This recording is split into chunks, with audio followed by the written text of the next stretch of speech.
Parliament जो है वो आफ्टर अ लॉन्ग टाइम वो काम कर रही है जो काम उसको कर रही है। सर, बलूचिस्तान के जो हालात है, तकरीबकारी भी हो रही है और अल्हम्दुलिल्लाह आपकी हुकूमत भी अच्छे इक़दाम कर रही है।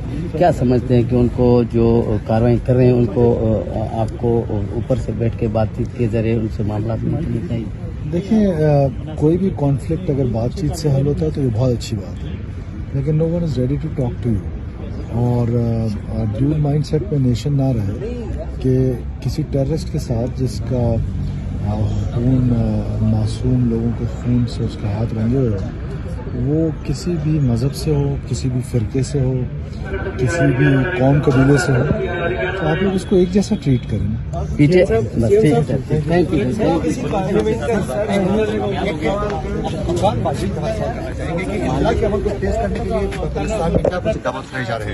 देखिए, एक प्रोसेस है, फेडरल गवर्नमेंट की तरफ से ये डिसीजन है, हम उसको लेटर एंड स्पिरिट में इम्प्लीमेंट करेंगे। सीएम साहब, डॉक्टर मालिक साहब ने क्या कहा, आपको जवाब देने का कहा था, अभी वोट कर रहे हैं या नहीं? देखिए, उनका सुबह स्टेटमेंट आ गया है और उन्होंने शायद वोट नहीं करने। तो नंबर्स पूरे हो जाएंगे उनके अलावा?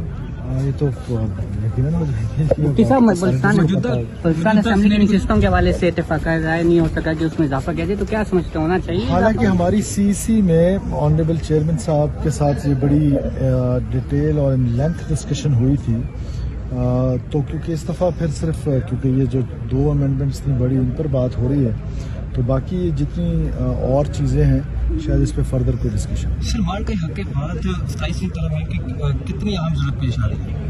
देखें, तो पार्लियामेंट का फैसला है, ज़रूरत पेश आई है तो पार्लियामेंट ही कर रही है। बेले की जानिब से कार्रवाई को